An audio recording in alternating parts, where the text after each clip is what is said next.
War Between the Land and the Sea has aired its devastating final installment, with Episode 5, The End of the War, brutally reminding us that war has no winners. The finale episode of Russell T Davies' climate-focused series shows the impact of humanity's murderous actions towards Homo Aqua, as well as Salt, played by Gugu Mbatha-Raw, and Barclay's, played by Russell Tovey. Bittersweet ending. Plus, after much teasing from the showrunner, that post-credit scene has finally aired, showing Gemma Redgrave's Kate Lethbridge-Stewart in crisis after the war and the loss of Christofer, played by Alexander Devrient. So, here's exactly what went down in the finale episode of The War Between the Land and the Sea. What is Severance? Severance turns out to be a plot to murder 90% of Homo Aqua's population by means of biological warfare, thereby winning the war for humanity by committing genocide. The plot was orchestrated by General Oscar Gunsberg, played by Stuart Alexander, and General Dominique Dusselier, played by Barbara Probst, with Prime Minister Harry Shaw, played by Vincent Franklin, also involved, as well as the officer stationed outside of Barclay's room who is spying on him. The officer reports that he sees Barclay leave his apartment every night to look for Salt, but that she can't find him. Dusselier suspects that's down to the bafflers that her government has placed in the water to disrupt Homo Aqua's communications and orders them to be paused, meaning Salt is able to hear and get to Barclay the next night.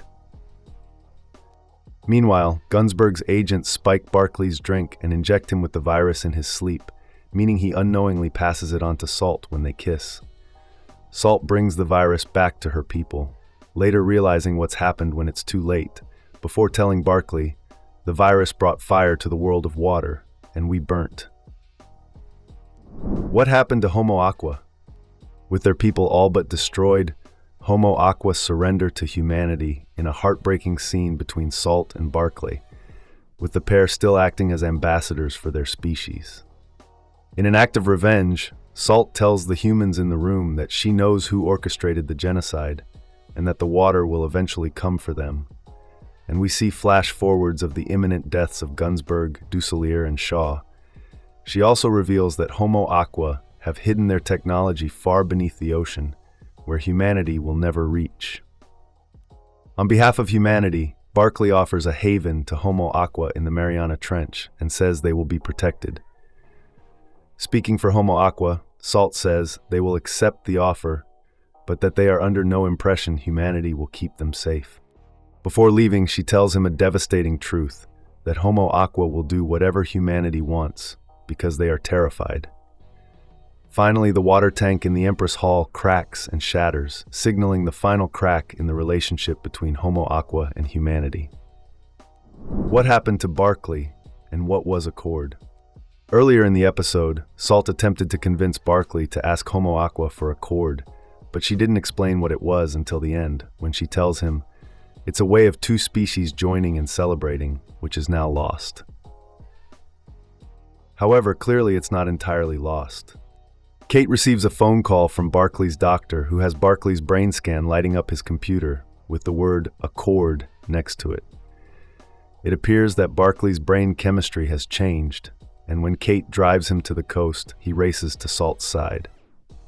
When she touches him, he finds he has grown gills, and the pair swim off into the ocean, safe in the knowledge that, despite everything that has happened between their two species, at least they can now be together.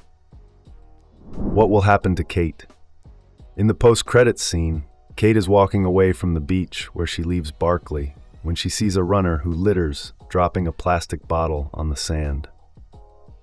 When he refuses to pick it up after multiple requests from Kate, she pulls out a loaded gun, demanding, "Pick it up." As we saw earlier in the episode, Kate is struggling after the devastating loss of Christofer, leading her to make increasingly questionable and damaging decisions, not least blackmailing her psychiatrist in order to increase her prescription dosage. Clearly, Kate needs to take some time to heal, but whether she will allow anyone to enforce this is another matter. Perhaps she needs a voice with higher authority than her, someone like the doctor. Thanks for watching. If you like this video, make sure to like and subscribe for more.